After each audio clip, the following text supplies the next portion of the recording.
Javno komunalno preduzeće Čistoća i zelenilo iz Zrenjanina organizuje eko kviz na temu Prljavo ili čisto nije isto.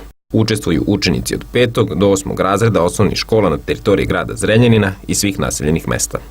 Cilj nam je da naše osnovce, znači od 5. do 8. razreda na teritoriji grada Zrenjanina i svih naseljenih mesta napravimo jedno takmičenje koje će za cilj imati više edukativni, da podignemo svest o reciklaži, životnoj sredini, ekologiji i na kraju krajeva da uradimo nešto kvalitetno i edukativno za naše najmlađe sugrađane.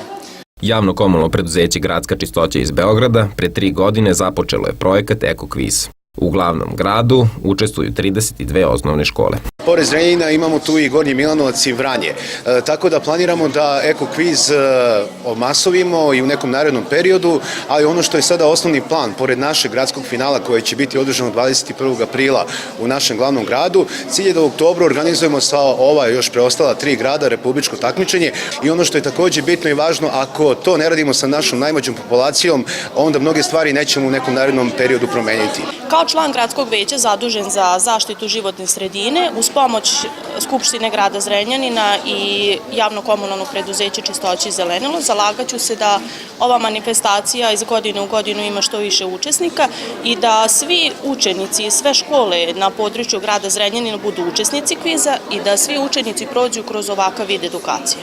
Ispred svake škole nastupaće ekipa od 4 člana, i to po jedan učenik 5., 6., 7. i 8. razreda. Za najbolje učenike eko kviza, javno komunalno preduzeće Čistoća i zelenilo obezbedilo je vredne nagrade. Pripremila se za ovo takmičenje i ovo mi je drugi put da učestvujem ovako nekom eko kvizu. Najznačajnije mi je da posjetimo ljude koji nemaju obzira za očuvanje životne sredine. Spremao sam se za ovo i učestvovao sam na sličnim kvizovima. Da podsjetimo možda malo i starije zbog čega je značajno da čuvamo životnu sredinu. Značajno je zato što je životna sredina mesto gde mi živimo. I to je jedino gde možemo trenutno biti. Problem je u tome što nas baš i nije briga, mislimo ponovo će svega toga biti, ako neće, nego čovjek treba da pazi ono što ima. Jer jedino cenimo ono što smo već izgubili. 4 grada učestvovaće na republičkom takmičenju koje će se održati krajem 2017. godine. Ovakvim aktivnostima podiže se svest kod dece koja će od malena naučiti najznačajnije stvari kada je u pitanju zaštita životne sredine i na koje načine je čuvati.